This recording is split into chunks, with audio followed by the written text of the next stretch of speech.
Tudo da Canção Nova em um só lugar. Canção Nova Play. Todos os que o Pai me dá virão a mim, e aquele que vem a mim, eu não o rejeitarei. Pois eu desci do céu para fazer não a minha vontade, mas a vontade daquele que me enviou. Ora, a vontade daquele que me enviou é que eu não perca nenhum dos que ele me deu, mas que eu os ressuscite no último dia. De fato, esta é a vontade de meu Pai, que todo aquele que vê o Filho e nele crê, tenha a vida eterna, e eu o ressuscitarei no último dia. Palavra da salvação. Glória a vós, Senhor. Vamos aplaudir a promessa. Ouça.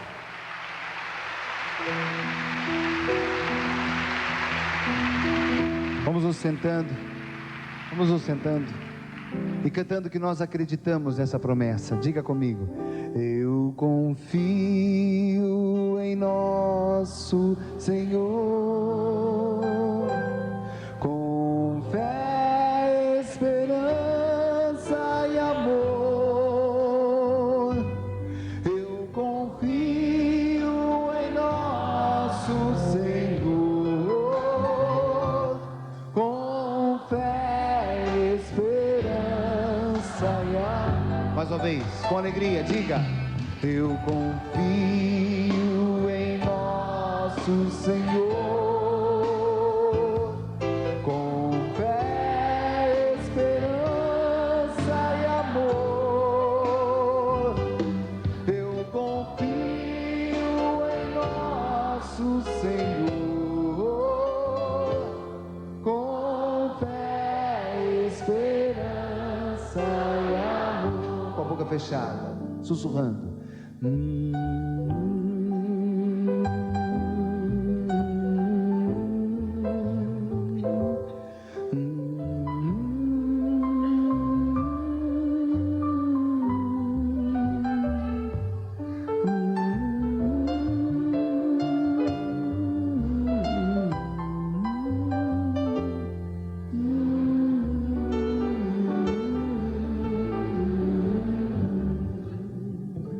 Não sei se você reparou, já na primeira leitura, toda a doutrina da igreja, todo o ensinamento, ou melhor falando, toda a verdade, dessa misericórdia de Deus que diz: eu quero a misericórdia, toda a misericórdia de Deus na realidade do purgatório.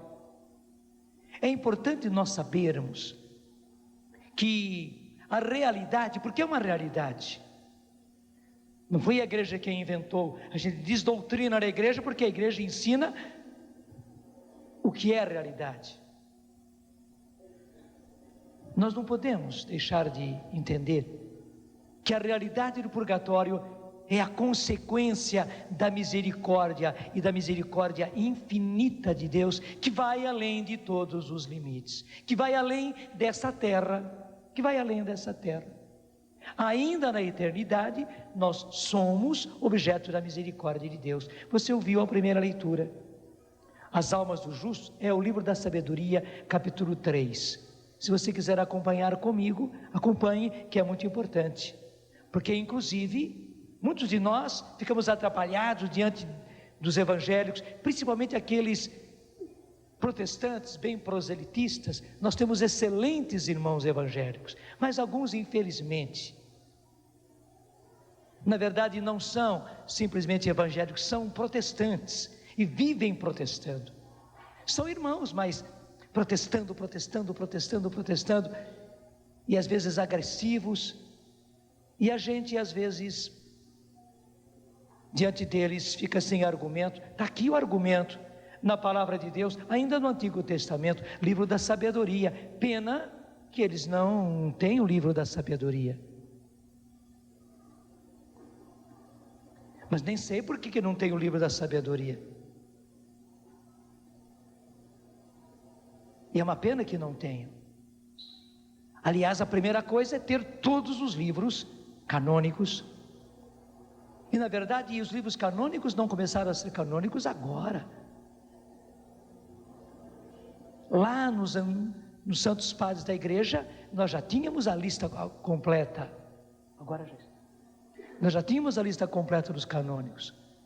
Depois, quando chegaram os protestantes, eles tiraram os deuterocanônicos e acabaram ficando sem a sabedoria. Mas veja, as almas dos justos, porém, estão nas mãos de Deus. Tormento algum as atingirá. Aos olhos dos insensatos, passaram por mortos. Sua partida pareceu uma desgraça e seu afastamento uma catástrofe. Entretanto, eles estão na paz. Mesmo que à vista dos homens tenham sido castigados, sua esperança era plena de imortalidade. Preste atenção agora. Depois de leves correções, receberão imensos benefícios. Gente, embora seja terrível o que nós passaremos no purgatório, mas em comparação com o céu, não é nada o que vai se passar no purgatório. Depois de leves correções, receberão imensos benefícios. Deus os provou e os achou dignos de si, purificou-os como ouro no crisol. Crisol é aquele recipiente onde o ouro é purificado. Eu dizia ainda nessa manhã, no céu não vai entrar nada de impuro, nada, e nada quer dizer nada. Eu explicava também uma coisa que eu fiquei sabendo há pouco tempo atrás, é que o ouro não faz liga com nenhum outro metal. O ouro só se liga ao ouro. Com Deus é a mesma coisa, porque Deus é santo, 3 vezes santo. Então nós precisamos estar completamente purificados. Veja que nem São Francisco de Assis achava que ele iria passar sem o purgatório. Ao contrário, São Francisco dizia que ele precisava da misericórdia de Deus, e a misericórdia de Deus também depois da morte. Ele já imaginava que passaria por um longo purgatório. Por isso que ele queria ser mártir, porque você sabe, aqueles que moram em mártires, por morrerem mártires, não passam pelo purgatório. O próprio martírio já os purifica completamente. Por isso ele queria ser mártir.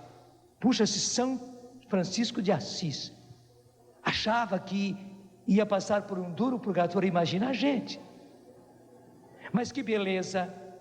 Depois de leves correções, receberão imensos benefícios. Deus os provou e os achou dignos de si. Aí que está a doutrina no purgatório. Deus os provou e os achou dignos de si, só que eles tinham muitas escórias, tinham muita coisa ainda para serem purificados. Purificou-os como ouro no crisol e os acolheu como a oferta de um holocausto. E ia dizer no último versículo da nossa leitura, versículo 9, os que nele confiam compreenderão a verdade, e os que são fiéis no amor permanecerão com ele, pois a graça e a misericórdia são para os seus eleitos. A graça e a misericórdia são para os seus eleitos. Deus usa de misericórdia para conosco, e é por isso que Deus nos deu essa chance. É uma chance. Veja bem, pelos infinitos méritos de nosso Senhor Jesus Cristo, Deus nos deu, o Pai nos deu essa chance de depois da morte sermos ainda purificados. Mas uma coisa impressionante, já no Antigo Testamento se acreditava nisso, que era possível uma purificação depois da morte, no Antigo Testamento. Muitas vezes nós somos criticados por rezar pelos mortos. Claro, nós não rezamos para os mortos, nós rezamos pelos mortos, pedimos a Deus por eles, e precisamos rezar, porque eles que foram para o purgatório não podem mais fazer nada por si, nada. O tempo deles terminou. Acabou o tempo da misericórdia para eles. Agora eles entram na justiça. Eles não estavam prontos, precisam passar pelo purgatório. Aí eles dependem de nós, dependem da igreja, das orações da igreja, depende de nós oferecermos por eles sacrifícios. E aí está o grande sacrifício, o sacrifício da missa, o sacrifício de Jesus, a renovação do único sacrifício de Jesus em cada missa. E gente, desde os começos da igreja, não é coisa de 1500, deixa eu ser muito claro com você, os protestantes começaram com Martinho Lutero, depois de 1500, o Brasil já estava descoberto, foi ontem, gente, a igreja já tinha 1500 anos, 3 vezes mais do que esses 500 anos, eles não têm o direito de chegar e mudar a doutrina, pena que chegaram mudando. E é preciso também que os meus irmãos, que os nossos irmãos evangélicos entendam isto. É impressionante que hoje no mundo inteiro, pena que eles não falem muito disso, nós católicos precisamos falar mais disso. Muitos pastores de teologia, que fizeram teologia, que são professores de teologia em todo o mundo, na Europa, um grupo grande deles, e nos Estados Unidos também, de pastores de peso, estão se convertendo à única igreja, una santa católica e apostólica, a única igreja, justamente porque eles vieram estudar os antigos padres da igreja e os antigos escritos da igreja anteriores a Martinho Lutero, porque antes na teologia que eles faziam era só a teologia protestante, a partir de Martinho Lutero. Quando eles começaram a estudar as origens da igreja, tinham mais 1500 anos para estudar para trás, especialmente quando chegaram lá nos inícios da igreja, aqueles que são chamados santos padres, quando chegaram aos mártires dos primeiros tempos da igreja, eles perceberam que a única igreja, o tronco, era a igreja católica, e perceberam que eles tinham que deixar um ramo, e tinham que vir para o tronco, eles tinham que deixar o protesto protestante e tinham que vir para o seio da verdadeira igreja. Mas voltando àquilo que eu dizia, já no Antigo Testamento está delineada com muita clareza a doutrina do purgatório, a verdade, a realidade do purgatório. Isso está no segundo livro dos Macabeus, capítulo 12, você pode conferir na sua Bíblia. Estava dizendo que muitas vezes nós somos criticados porque rezamos pelos mortos, porque oferecemos o sacrifício da missa pelos mortos. Até o título que está aqui, segundo Macabeus 12, pega na sua Bíblia, segundo livro dos Macabeus, capítulo 12. Nós vamos começar no versículo 38, até o título é o sacrifício pelos mortos. O que aconteceu? O exército de Judas Macabeu foi para a batalha,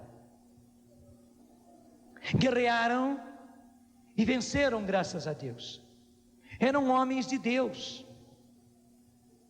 Mas o que aconteceu?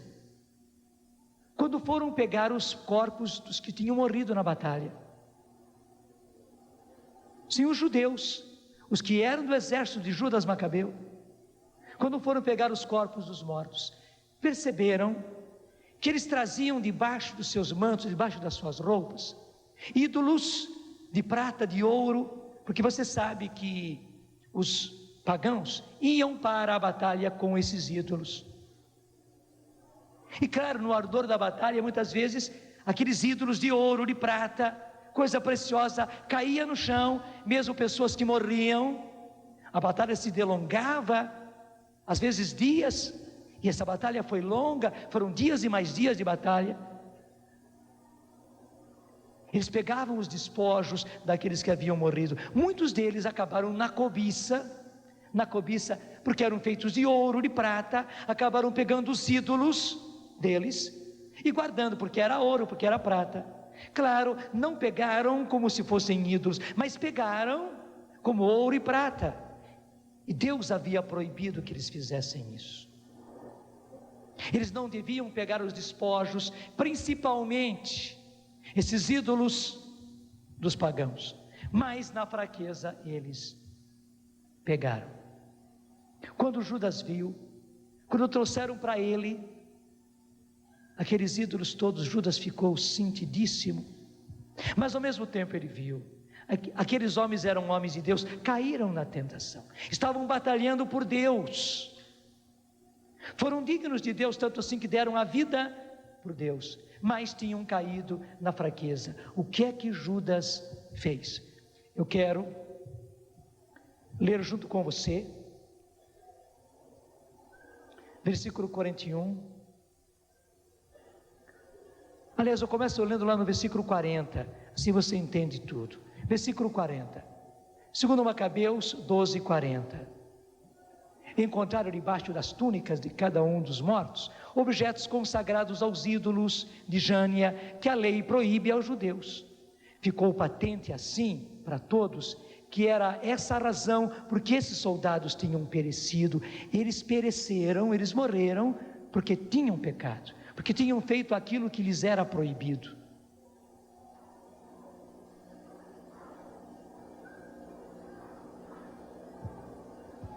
Ficou patente assim para todos, que era essa a razão porque esses soldados tinham perecido. 41, todos, pois, bendizendo a conduta do Senhor, justo juiz, que torna manifestas as coisas ocultas, puseram-se em oração, pedindo que a falta cometida fosse inteiramente apagada. Veja bem, eles oraram por aqueles mortos.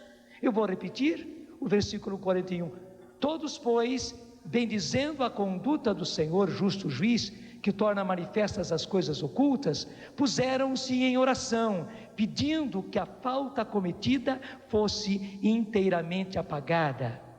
E o valoroso Judas exortou a tropa a se conservar isenta de todo pecado, tendo sob seus olhos o que acontecera por causa da falta dos que tinham caído pouco antes. Veja agora o versículo 43. Depois, tendo feito uma coleta individual, enviou a Jerusalém cerca de 2.000 dracmas, era bastante dinheiro, a fim de oferecer um sacrifício pelo pecado,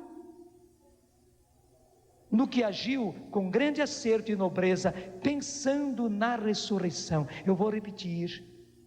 Ele reuniu aquele dinheiro e enviou para Jerusalém aquelas 2.000 dracmas, a fim de oferecer um sacrifício pelo pecado. De quem? Daqueles que haviam morrido. Era um sacrifício oferecido pelos mortos, que infelizmente haviam caído na tentação e haviam pecado.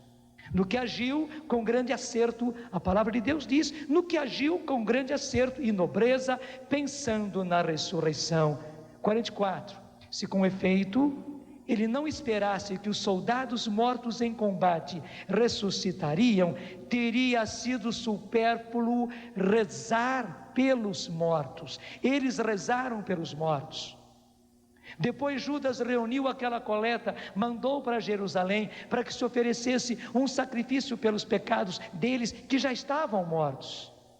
E aqui diz justamente, se ele não acreditasse na ressurreição, teria sido supérfluo rezar pelos mortos. 45, persuadido que estava de uma belíssima recompensa, que uma belíssima recompensa está reservada aos que adormecem piedosamente, santo foi e piedoso o seu pensamento, e foi esta a razão porque mandou que se celebrasse pelos mortos um sacrifício expiatório. Veja, ele mandou que se oferecesse, que se celebrasse pelos mortos um sacrifício expiatório, para que fossem absolvidos de seu pecado.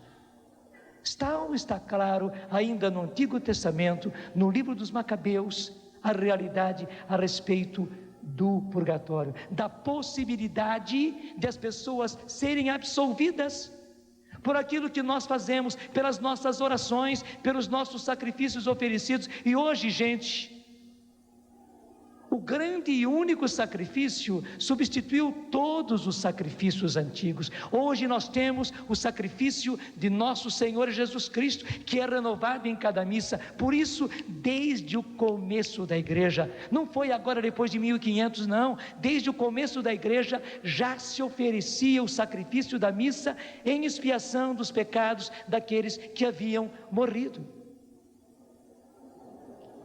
Eu quero dizer com todo respeito, mas ao mesmo tempo com toda a convicção para os meus irmãos evangélicos, que revejam a própria doutrina, à luz da Bíblia também. Além de olhar tudo aquilo que a igreja fez durante 1500 anos. Eu sei que depois, por 1000 razões, eles deixaram tudo isso, porque na verdade eles abandonaram o seio da igreja. E uma demonstração é essa, abandonando o seio da igreja, você vê como eles se dividem. É só olhar para as nossas cidades, quantas igrejas evangélicas tem, e todos eles são igrejas diferentes, se dizem igrejas. Como é possível? Só existe uma igreja? Eu não estou aqui para brigar, mas é preciso rever a realidade. Jesus disse: tu és Pedro, e sobre esta pedra edificarei a minha igreja. Ele nunca disse as minhas igrejas, porque Jesus não tem muitas igrejas, Jesus só tem uma igreja. E ele falou claro: tu és Pedro, e sobre esta pedra edificarei a minha igreja. Então, a minha igreja, a igreja de Jesus, é aquela que é edificada sobre Pedro, que é a rocha, e que subsiste até hoje. Então eu digo com muito respeito aos meus irmãos, mas não fiquemos só no lado negativo de provar que é assim, não, ao contrário. E aí está o importante: quanto tempo faz que você não reza pelos seus falecidos? Muita gente chora, mas não reza. Quanto tempo faz que você não manda celebrar missa, não manda celebrar o único sacrifício pelos seus falecidos? Quanto tempo faz que você nem pensa na existência do purgatório? Portanto, nessa linda possibilidade de depois da nossa morte, nós expiarmos, purificarmos-nos do nosso pecado. Purgatório vem do latim purgare, para nós é purificar. Portanto, purgatório é igual a purificatório, é uma situação que Deus concede de purificação após a morte, por causa dos méritos de Cristo, mas onde a pessoa precisa passar também por um sofrimento sensível, comparável ao fogo.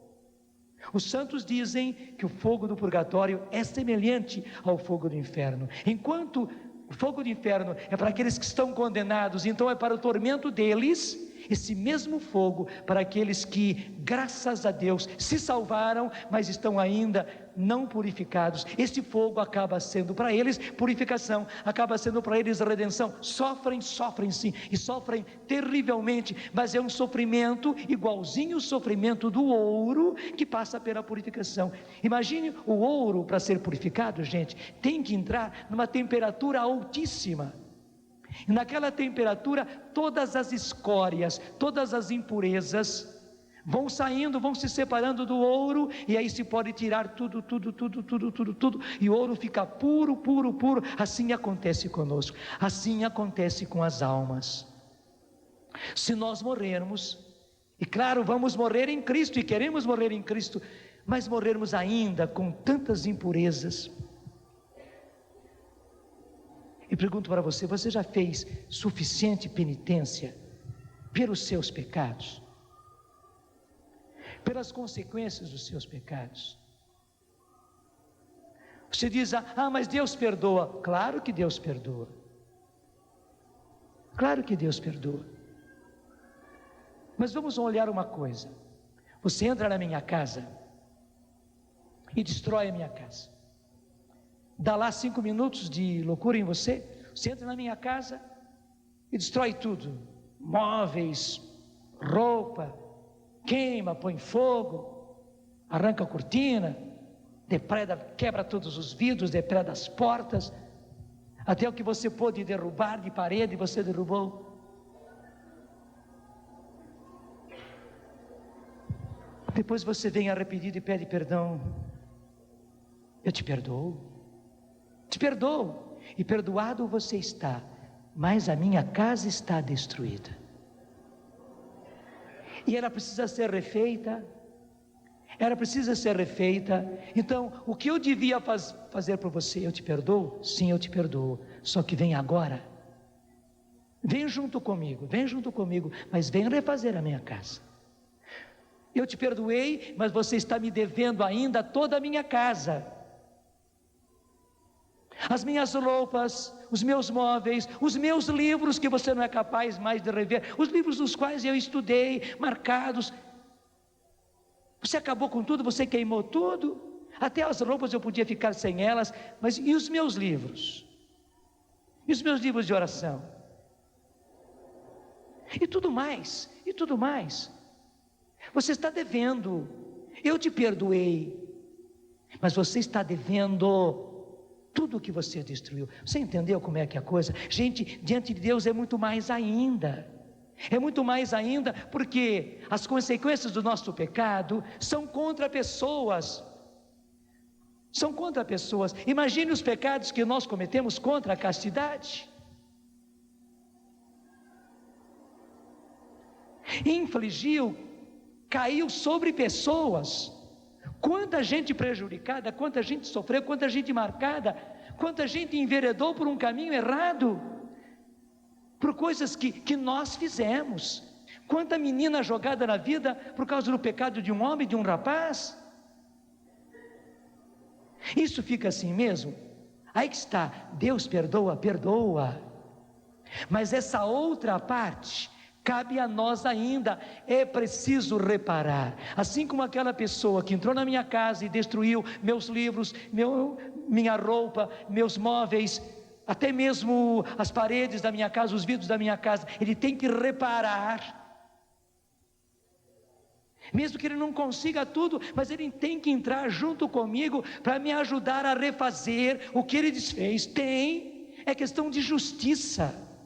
É questão de justiça. Com Deus é a mesma coisa. Portanto, gente, dos pecados que nós já cometemos, nós precisamos, desculpe a expressão, fazer uma bruta de uma penitência. E temos que fazer o bem, fazer o bem, fazer o bem, fazer o bem, para reparar o mal que nós fizemos. Desculpa, talvez você não consiga mais refazer aquela menina, aquela mulher, ou aquele rapaz de quem você abusou sexualmente. Talvez você não consiga mais fazer nada por ele e por ela, porque até mesmo você não encontre mais, mas não pode ficar assim, não. Você precisa fazer muito bem, porque você prejudicou a filhos de Deus, a filhas de Deus. Você prejudicou a humanidade, porque imagine uma coisa, você não entrou na minha casa. Você entrou, por exemplo, lá no Museu de Ipiranga, em São Paulo, com todas aquelas riquezas que existem lá. Riquezas não no sentido só de riqueza, mas é um patrimônio nacional. Tudo sobre a independência está lá. Imagine se você entra lá, num gesto translocado, e vai jogando fora, vai jogando no lixo, você vai botando fogo, você vai destruindo. Você destruiu um patrimônio nacional. Gente, o nosso pecado destrói um patrimônio da humanidade, porque são pessoas. Essas injustiças tremendas que se cometem por aí, com as grandes e com as pequenas corrupções, como é que fica? Quando, por exemplo, você sai caluniando, falando mal, contando o que não devia contar, falando mal das pessoas, inventando, às vezes mesmo fazendo calúnia, contando uma enorme de uma mentira, igualzinho alguém que pega as penas da galinha e vai soltando. E agora como é que fica? E a honra da pessoa? E o nome dela? Você vai conseguir reunir as penas? Não vai conseguir. Então nós precisamos fazer muita coisa. Deixa eu falar para os pais, não é para você ficar desesperado não, mas quantas marcas nós ocasionamos dos nossos filhos com o nosso procedimento. Muitas vezes nós batemos só porque nós estávamos bravos, só porque nós estávamos com raiva, nós soltamos o nosso gênio, o nosso temperamento, soltamos a nossa frustração, muitas vezes em cima dos nossos filhos. Quanto pai que bebeu ou que bebe, arrasou a vida de filho ou de filha, e é filho e é filha, arrasou a vida de esposa, arrasou a vida de uma família. Isso fica por isso mesmo, gente, não é um patrimônio que foi lesado. A gente se converte, a gente é perdoado, mas não fica assim não. Não fica assim não. Hoje, graças a Deus, se faz muito disso, né? Em vez da pessoa ficar na cadeia, ela recebe um castigo, né? De trabalhar. Eu gostei demais de uma cidade onde jovens viviam fazendo arruaça. Uma das coisas que eles gostavam de fazer era pegar os telefones públicos e destruir. Mas não era só, eles acabavam com jardins públicos e outras coisas. O juiz daquela cidade tomou uma decisão. Não mandava simplesmente para a cadeia, mas fosse ou não fosse condenado, se a pessoa prejudicou, ele dizia: esse aqui é um patrimônio da cidade, isso custa tanto, você vai trabalhar, mesmo se você já tem o seu trabalho, mesmo se você já tem o seu estudo, você vai trabalhar além disso tantas horas. Se você estuda a semana inteira e trabalha a semana inteira, nos finais de semana você não vai ter final de semana, você vai trabalhar para reparar o patrimônio que você depredou da sua cidade. 10 para esse juiz. Mas Deus não é menos juiz do que esse juiz. Sabe, às vezes nós pensamos que Deus é trouxa. Isso não fica assim como está, não. Aí o que você percebe? A grande misericórdia de Deus nas indulgências, que também os protestantes criticam tanto. E pergunto para você: você é capaz de reparar os pecados que você cometeu? Tudo aquilo que você lesou do patrimônio de Deus, que são criaturas, que são filhos, que são filhas de Deus. Muito mais do que telefone público, muito mais do que jardim público, muito mais do que relógios públicos. Você é capaz de reparar? Você já reparou? E certamente mesmo que você fizesse o bem a vida inteira, que você se penitenciasse a vida inteira, você talvez não conseguisse reparar os danos que você cometeu no patrimônio da humanidade, filha de Deus. Por isso é que Deus, na sua imensa misericórdia, pegando os méritos de Cristo e pegando os merecimentos da igreja,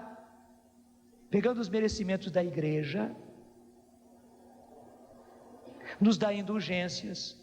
Isto é, meu filho, você não vai conseguir pagar mesmo, só com muito fogo do purgatório. Então a mãe igreja lhe dá aquela indulgência, por exemplo, uma indulgência plenária, por exemplo, que o que você estava devendo fica pagado.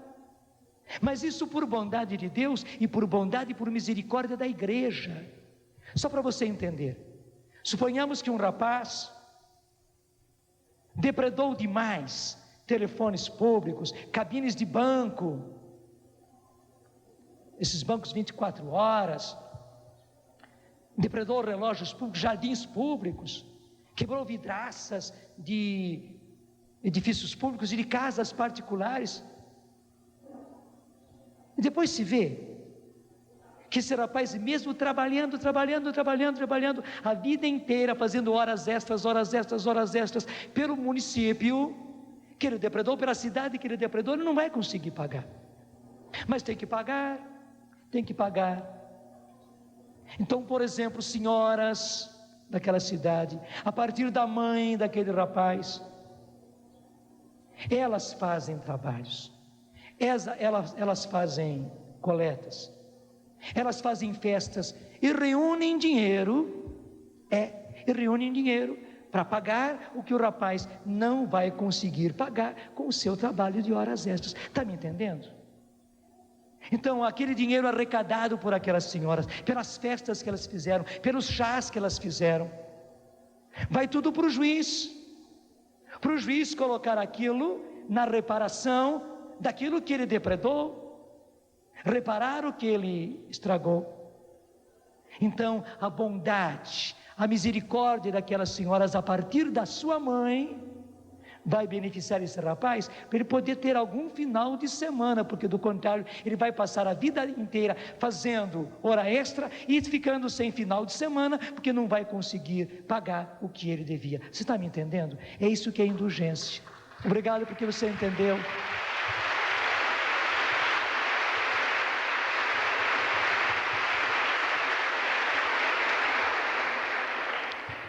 Quando nós compreendemos a beleza que é a realidade do purgatório e o que é a beleza da indulgência, gente, nós nos abrimos. Eu quero dizer para os meus irmãos evangélicos, escute essa pregação, reouça esta pregação. Não apenas ela é lógica, ela é bíblica.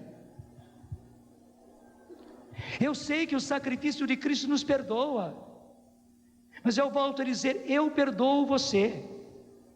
Aquele juiz perdoou, tanto assim que os rapazes não foram para a cadeia, mas eles têm que reparar o erro que eles cometeram. Você está me entendendo?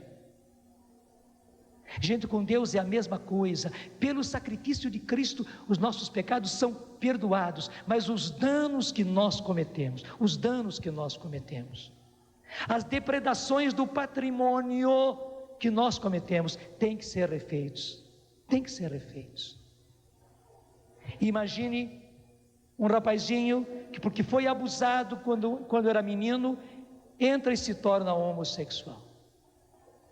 E na homossexualidade, ele vai para as drogas, vai para a bebida, tem uma vida toda estragada. Quanto custa isto?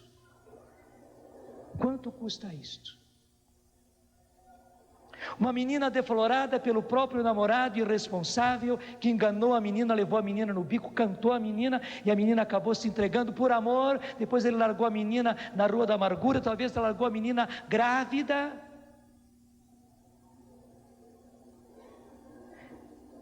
Fica por isso mesmo. Mas deixa eu dizer, essa menina que acaba tendo filho e o rapaz assumiu ou não assumiu, mas assumir não é só dar o nome. E o resto? E a vida dela? E a vida dessa criança? E a educação dessa criança? Só com uma visita de quando em quando, e com uma mesada, isso vai fazer uma vida? Não vai. Agora, se essa menina, enganada por esse rapaz, se envereda depois na mão de cada um, bom, ela já abriu a porteira, agora desculpe, né? Agora cada um desculpe, quer tirar uma lasquinha e tira. E não falta rapaz e não falta homem aí para tirar uma lasquinha. É mãe solteira, e até coitadinha talvez, na sua carência afetiva, fica de mão em mão, de braço em braço, de cama em cama. Eu pergunto para você, quanto custa isso? Quantas horas extras custaria isso? Gente, não tem hora extra que pague, não tem final de semana trabalhando que pague, porque é vida, é filha de Deus, é filho de Deus. Pensa só na sua honra. Alguém sai por aí desonrando a sua honra, contando coisas que você não fez, ou contando coisas que você fez, mas não devia ser jogado no ventilador. O povo até diz, né, que pega aquele negócio, põe no ventilador, espalha, e você fez isso. Quanto custa a sua honra? Você deixaria a sua honra ser colocada no ventilador e jogada assim? Quanto custa a sua honra? E se por causa disso você entra para o alcoolismo, entra para as drogas, estraga a sua vida, quanto custou isso para quem acabou com a sua honra? Gente, é que nós não temos cabeça para pensar. Desculpe, nós somos sem juízos. Tem pessoa mais velha do que eu, com cabelos mais brancos do que eu, sem juízo. Tem velhinho por aí sem juízo, que já fez absurdos pela vida fora e está todo faceiro por aí, achando que nem precisa de conversão. E às vezes os filhos, os netos, que belezinha o meu avô, que belezinha a minha avó, mas com uma conta no cartório aí que juiz nenhum é capaz de reparar. Você está me entendendo? Por isso, gente, por causa dos pecados que nós cometemos, por causa das consequências, nós precisamos ser santos. A única coisa que repara as consequências dos nossos erros, dos absurdos, das loucuras que nós fizemos, é a nossa santidade. Obrigado porque você entendeu.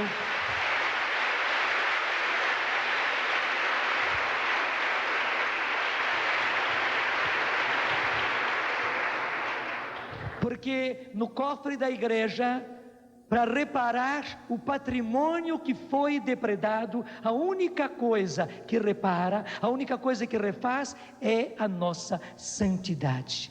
Deixa eu dizer, principalmente nós pecadores, eu não sei se você bate no peito dizendo: minha culpa, minha tão grande culpa. Eu não sei se você diz, mas acho que todos nós precisamos bater no peito e dizer: minha culpa, minha tão grande culpa. Gente, das barbaridades que nós fizemos, homens e mulheres, adultos e jovens, rapazes e moças, fizemos barbaridades pela nossa vida. E deixa eu dizer, não fica por isso mesmo não. Jesus perdoa, claro que perdoa, mas as consequências cabem a nós, e nós vamos conseguir reparar aquilo que de barbaridade nós fizemos unicamente pela nossa santidade, para encher os cofres da igreja que foram esvaziados pelas nossas barbaridades, pelas consequências das nossas barbaridades. Só com santidade, só enchendo os cofres da igreja de santidade para reparar. É por isso que os santos quiseram ser santos. É por isso que Francisco de Assis quis ser santo. Primeiro, por causa de Deus, claro, é a primeira coisa. E segundo, porque ele se via tão pecador. Mas vamos ser sinceros, se Francisco de Assis se achava tão pecador, o que é que nós vamos nos sentir?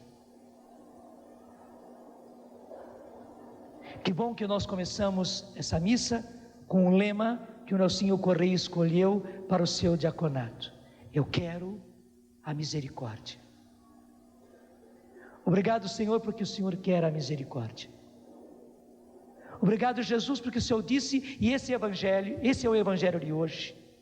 Essa é a vontade do meu Pai, que não se perca nenhum daqueles que Ele me deu. E eu vim a esse mundo, o Pai me enviou a esse mundo, para eu fazer a vontade do meu Pai, e a vontade do meu Pai é essa, que eu não perca nenhum daqueles que Ele me deu, pelo contrário, que eu os ressuscite no último dia. Que bom que o Senhor veio, que Jesus veio, para exercer essa misericórdia, para não deixar que ninguém se perca, pelo contrário, que todos nós sejamos ressuscitados.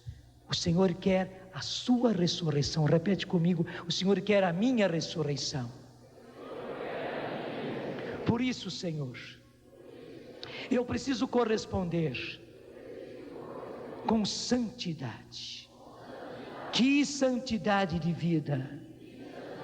Que homens e mulheres devemos ser. Nós só podemos ser santos. E eu preciso ser santo, Senhor. E eu quero ser santo, Senhor. Diante da sua misericórdia, eu só posso responder com santidade. Põe a mão no seu coração, vai ficando em pé. Estou pedindo, Senhor, no dia de hoje, quando nós olhamos, por um lado, para os santos todos que já estão no céu, e por outro lado, nós olhamos para a igreja padecente, que está no purgatório, porque há uma igreja padecente, Senhor, no purgatório.